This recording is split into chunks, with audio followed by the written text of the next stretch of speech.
Okay, we're out at Lynn Creek Cemetery. I'm going to move up here, and while I'm not going to stay on this very long, if you want to read it, you can always pause. It tells you when it was first set up, why and where. Now this story varies just a little bit from the one my dad told me. We're at the front end of it, would be the south end, and if you spin around and look back the other way, there's a little chapel. I think Grandpa Shields had his service there. That's where we also had the service for Judy Winelda here just recently. You can see the gates way out there. Now the gates used to be just past this tree right here. They've opened it and added all that new fence to give area for more folks. And then of course we have all the comforts of home. Now the first grave site that you see as you come in, like I say, this is on the south corner. It'd be the southeast corner, and this is Troy, Wayne, and Naomi. We're gonna bury Naomi here tomorrow. I'm taking these films March, I don't know, 4th, 5th, 6th, something like that, sometime in March 2019. And like I say, we're going to be burying Naomi here tomorrow. And right beside them is their son, Gale Wayne. As you can see, he died in 1989. Now Gale would make the 6th generation of Shields buried here in this cemetery. So I think that's pretty cool that there's 6 generations of us buried here. I'll be the 5th whenever my time comes. Okay, this is the north end of the cemetery. This is the oldest part. As you can see, we've got a lot of old grave markers. A lot of it's just piled stones. Some of it they went ahead and put new markers in front of, but as you can see, it's very old. Walking around back here, it looked like most of it was 1870s, 80s, 90s. One thing that always got me as I was walking around this cemetery was the amount of infants. And we just ran across this one. It tells probably one of the saddest stories that you'd ever hope to hear. There's 5 kids, and I think the one lived to be a little better than a year. Most of them didn't make it a day.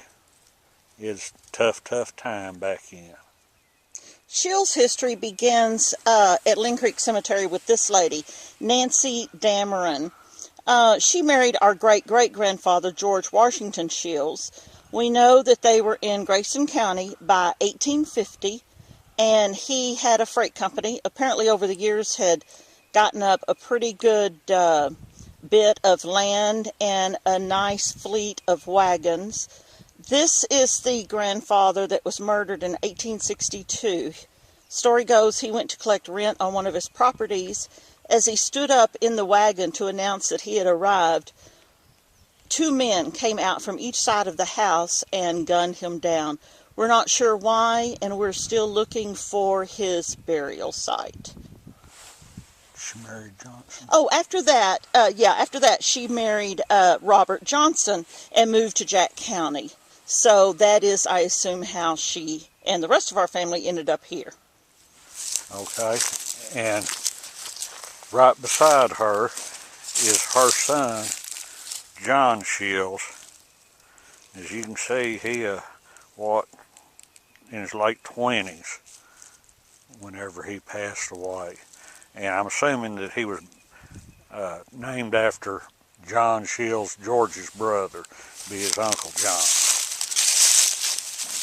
Then beside that is the infant son of W.M. Shields, which is William, and that's one of Nancy and George's sons, and it would be our great-great-grandfather, just one great. Okay, This is the grave of our great-grandfather, William Marion Shields, who was married to Martha Leon Shear. I didn't say her name right. Martha Leona Shear. And he is the son of Nancy Dameron Shields Johnson that we just showed you. And I always thought that a really sad thing is I believe he only outlived his mother by like 4 years. Okay, now William Marion is Grandpa Jesse's father. And Grandpa Jesse had a brother, Guy Shields. You'll notice it says Reverend Guy. He's very well known down here in Texas. He helped start the Shield of Faith College and then on the Waxahachie University down in Waxahachie. And you can't get anywhere around that neck of the woods without everybody knowing Uncle Guy. I believe he's even got a street named after him. And then right behind him, you have my mother and father, Roland, Juanita neighbors. And, well, everybody knows about Pop. And then right beside them, luckily, we had an opening come up, and I got to put Linda and I's gravestone up, so when our time comes, we'll be able to be buried right beside Mom and Dad. And so this is going to put me at 5th generation that's buried out here. Okay, now this grave is just to the front of William Marion's, and this is, I call him Uncle Leonard because that's what my daddy always called him. This is brother to Jesse. It'd be another one of William's sons. Uncle Leonard is the side of the family that Larry Shields always helps us out at the reunions. Has done so much work on our genealogy. That's his side of the family. Forgot one more thing that makes this interesting. Aunt May was a Weir. Uncle Leonard Shields, naturally. There's 2 brothers that married 2 sisters. Uncle Leonard married Aunt May, and my Grandpa Jesse married my Grandma Myrtle Weir. So there's 2 brothers in the family, married 2 sisters, and of course what made it even funnier to try to keep track of everybody, the next generation, Jesse's sons, 2 of his sons married 2 sisters, 2 of the Cantrell girls. Okay, using William Marion as a marker here, right beside him is one of the couples I was just talking about. This is Herschel and Corrine. Corrine was a Cantrell, and here in a minute I'll show you her sister. And the infant mortality rate that I was talking about earlier affected them too. This is their infant son that they lost at birth. Okay, for years I thought this was the oldest tombstone for the Shields out here. It is whenever I was a kid that we buried Grandma and Grandpa Shields.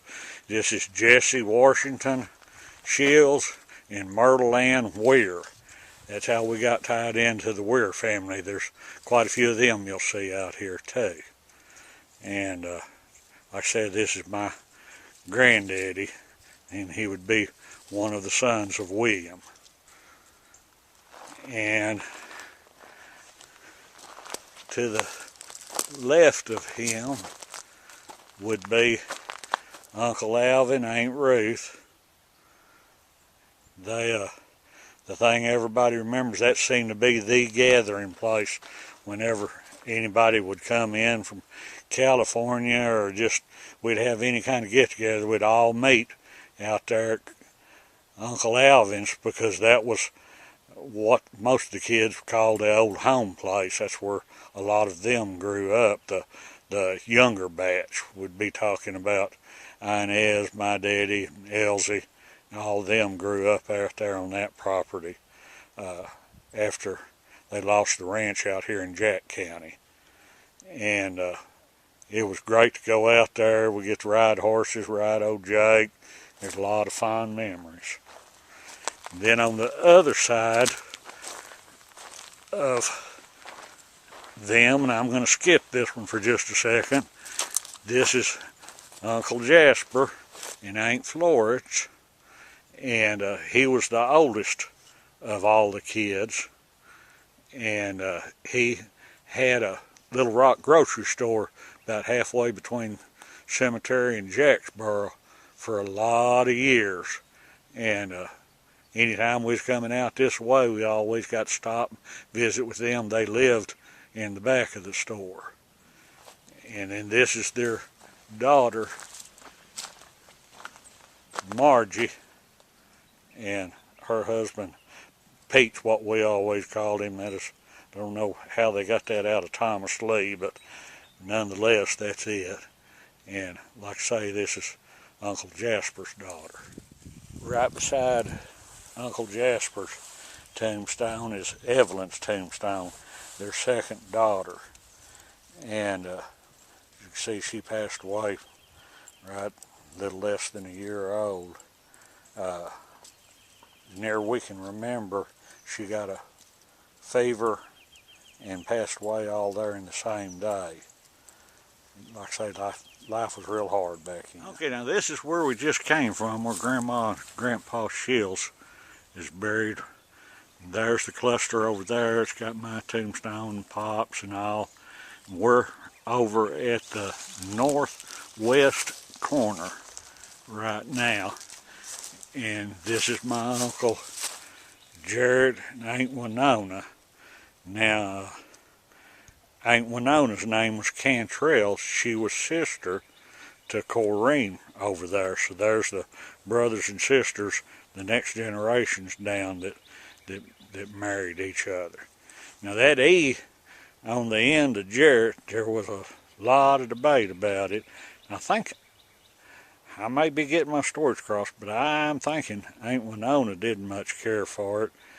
She took it off for a little while, but as you can see, they stuck it back on there whenever they buried him. That's kind of an uncommon name. And buried right beside them is Winelda, their daughter, the youngest of three kids. We buried her about a year ago, and her husband Hayden's still alive. He's going to be here tomorrow whenever we have Naomi's funeral. Winelda may cause some confusion if you're doing genealogy. A lot of us called her Judy, and a lot of them called her Winelda, but like I say, we buried her just last year.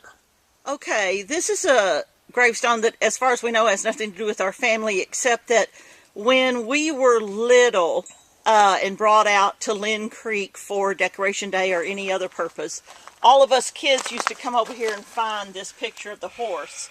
He's been here all my life. I assume he's been here since 1948 when John died. Apparently he was very, very proud of his Palomino.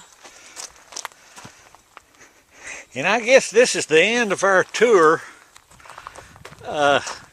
This has been Lyndall and Rita, Roland's two kids. I hope y'all enjoyed it, and hopefully somebody will be able to use this and kind of find their kinfolk out here. God bless y'all. Bye-bye.